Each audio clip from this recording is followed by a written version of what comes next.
Hello and welcome back. My name is Josh and this video is not financial advice. Yesterday there was a very exciting launch on the Binance Smart Chain coming from Cradle of Sins. Now Cradle of Sins has developed the first VR MOBA game. This is going to be a PC VR crossplay game that is provided on Steam. Now they are not doing any play to earn mechanics. There's no NFTs involved with this project. The game looks flawless and they have spent years developing it, so it's not some flash in the pan money grab type of scenario. These guys are super legit. So without further ado, let's hop into the video and see what Cradle of Sins is all about.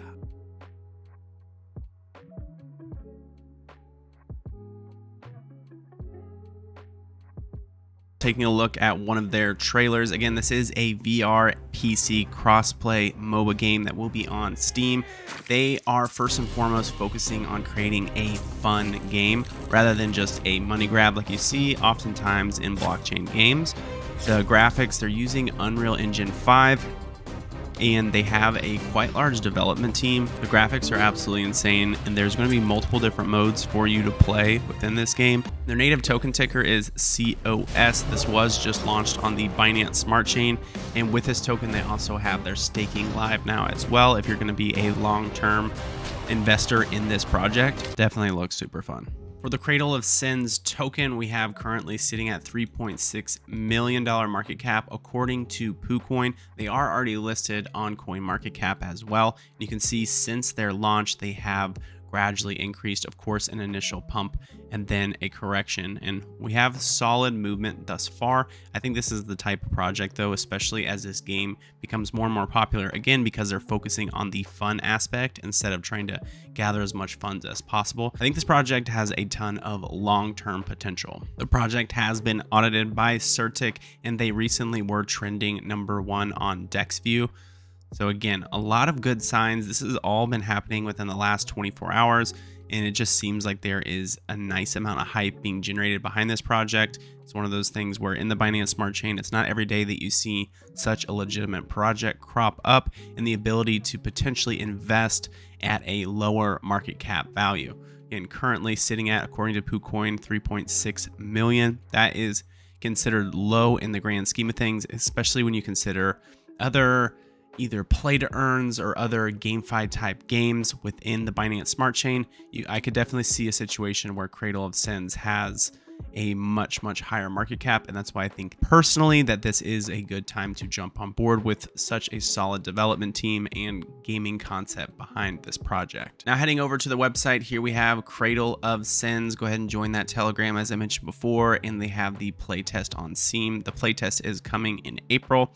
Again, this just launched on the Binance Smart Chain yesterday as far as their token, and they are planning to have this playtest soon thereafter. We have VR and PC cross-platform video game. It's going to be an adventurous multiplayer. Cradle of Sins is a PC VR cross-platform action-adventure game set in a comically dark world of weird and badass creatures. Gear up and invite your friends as the battle over the dominions of different architects are everlasting, and choose carefully which clan you wish to serve. An immense competitive experience that's different every time you play. So the 3 modes that they will be having is the online battle arena. This is going to be where you can join your friends in a 3v3 battle. They have co-op action adventure. So tired of playing VR by yourself while all your friends are on PC? Now you're going to be able to join regardless of which platform you're playing on and play a fun co-op campaign together. To me, the concept of a cross-play game with PC and VR is really cool. And then finally we have the Architect's Conquest. Itching for more? You and your 3 buddies fight against 3 other teams to conquer a territory and control the magnificent creatures nested in these lands. So there's plenty of variety with this game. A lot of the blockchain games or gamefi type games that you see, they'll have one mode and that's kind of clunky, and I really like that this looks smooth. The graphics are great, and they're coming off the bat with 3 different modes for you to choose from. They have a couple of different characters that you're going to be able to choose from. They have a warrior, skeleton, a wizard, hunter, a wraith will be coming soon, as well as a kobold, a dryad, and an angel. So to start out, there'll be 4 different classes, and eventually it will extend to 8 different classes altogether. And then for Cradle Island, you're going to be able to fight bloodshed, cunning, and cruelty, and you will be able to win everything you have ever dreamed of. Here we have the locals, as well as they showcase some of the weapons that will be in the game as well. Now this website will be linked, of course, in the description box. Make sure to also join them on Discord, and you'll be able to see all the different kinds of news depending on which platform you prefer, or if you just want to go ahead to their website and head to the bottom, they'll have different updates and play testing announcements and all that fun stuff right here. Now, as far as their roadmap, the roadmap looks as such. So in April, that's when their token launch, of course, just happened. They also want their public play test to go live, the 3 game modes and 5 different maps, PC character rebalancing, and quality of life bug fixes. Now coming into May, they have Conquest game mode goes live. They want the VR and PC crossplay to be implemented, AI reworked, new levels, and Steam early access launch. Finally, in June of this year, we have some new heroes added. That's going to be the 4 additional heroes, a lobby system implemented, a COS tournament should begin, which would be awesome, and then porting to MetaQuest and other platforms. Now, as this roadmap progresses, they're going to be having different events that are going to pop up that are going to give you options of rewards. They've had a few events in the past. April of last year, a year ago, they had a bugger play, basically recording the most ridiculous bugs you could find, and you'd be able to win some prizes. They had other events in 2001, going back to 2020, and even 2019. So again, this is a project and game that's been in development for many years. And as you can see by the quality of the gameplay, this is not your run-of-the-mill blockchain game. This is truly something special. So anyways, that about wraps it up for this video all about Cradle of Sins. Let me know in the comment section what you think about this project and the game itself. Now, if you stay tuned till the end of the video after the outro, I will go ahead and play a video from the team, and they basically answer all the questions about the project. I found it super informative, and it's definitely a good watch. Now keep in mind, as always, when investing in any cryptocurrency or anything of the sort, just be sure to always do your own research, because these videos are not financial advice, and investing in crypto is also considered risky. With that being said, I'll see you guys later. Bye!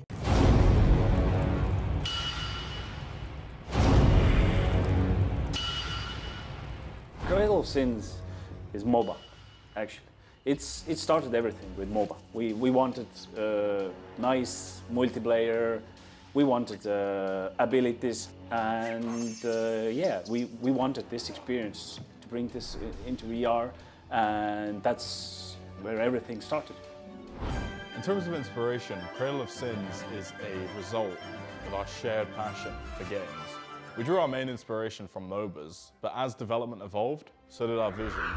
We decided that the main priority for the game would be to make it as fun and engaging as possible. And countless hours have gone into balancing the gameplay and creating various features to make Cradle of Sins the best possible version of itself. What have you wanted to convey through the design to the player? Our game and assets are designed to immerse the player into a unique fantasy world. Fueled by unexplainable forces and an angry, chaotic god, we initially focused on creating stylized assets and maps. But with recent advancements of technology, we're striving for higher visual fidelity. Started with the VR, and then did the idea to mix VR and PC come after? People like to play with their friends, but the problem was that these devices are expensive, and that's why we thought that it's very nice to play with PC, and so you can play with your friends and get the multiplayer benefits. It's really good to have a game where you can have people on VR, people on PC, all playing together. What experience does Cradle of Sins offer to the players? Whether you're playing our single-player campaign, our new bongo game mode with a friend, or classic 3v3 MOBA-style gameplay, we want players to have a great time, regardless of who they're playing with. Our game can be played with PC via mouse and keyboard, or with virtual reality. How do we create levels for the game? Our levels start with the level and games designers collaborating to achieve the desired gameplay. They design a block-out map with simple shapes and cubes to test the level's core playability and storytelling opportunities. After testing, the concept artist incorporates that theme and consistently works with the game designer to create a world that reflects the desired gameplay. The 3D artist and level designers then work together to create a final design of the map, while gameplay developers add functionality to the level. What is our story behind the game? Step in to a chaotic world, ruled by an old god who sought to control the fate of the universe with its empire of loyalists. Those who survived formed alliances to take control of what little remained of the island. For the player, they're represented as a powerful champion, incapable of dying due to the curse of the architect. Form alliances, lead the charge, and conquer the island to increase your influence. Are you ready to shape the fate of the island and join the rank of immortals? So, what are our future plans? We have an exciting roadmap for our game, with plans to introduce a plethora of new features and elements. Our top priority at the moment is to finalize the new game mode Architect's Conquest. This will bring a whole new level of excitement and challenge to the player. We are also working hard on character personalization and gameplay elements that are directly tied to this game mode. They both offer possibilities and engaging outcomes in either multiplayer or single-player matches. Are you planning to add more heroes? Yeah, of course. After launch, we have actually models done, ideas there, and maybe we can launch every month, every 2 weeks, new hero to give them awesome content to try it out. Maybe some very awesome abilities. Then it's like, oh, try this out. This is so good. What development rules do we have when making the game? We carefully consider which elements are important to develop first, and we prioritize these. The team communicates daily, which leads to a unified understanding of our progress. We design new features to make gameplay more varied and come up with clever ways to efficiently add more content to the game.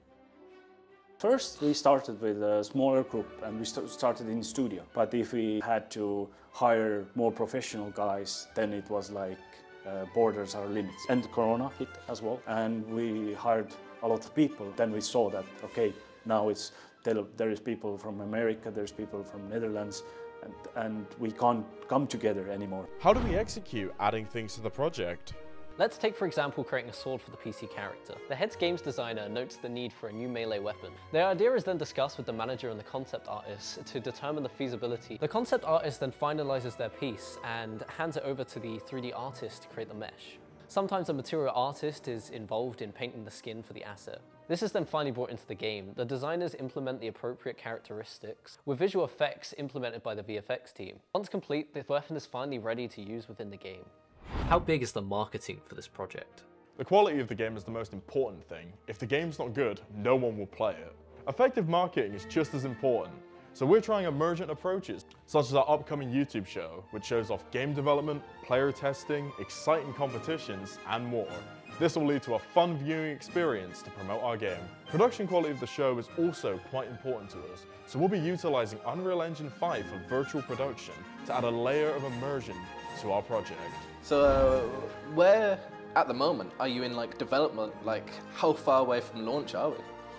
We are very close actually, because we tested this years and years, but it's always that way, that we are putting together a game and then it's out for testing, community's testing, and then we have the feedback, and what we are looking for actually is one fun game. That's all the developers we have one rule, must be fun. Main purpose is just have very awesome experience, and I think with these designs, what we made actually, we will offer something, some strong experience, that you see something awesome. But yeah. It's not in real life. We are not trying to copy like reality or something. We are trying to get this as fantasy as possible.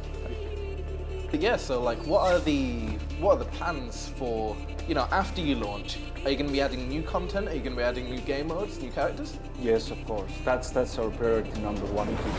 That's the process, and that's where we will learn from community what people want and to polish out this product. We have to experiment. This is new thing. This is new area for everyone. This is not just we are a very long time in VR market, but still, it's everything. These are experiments because new devices are coming out, new solutions. We have to experiment to understand what is awesome. And that's, at the end of the day, what we want to give people is fun game.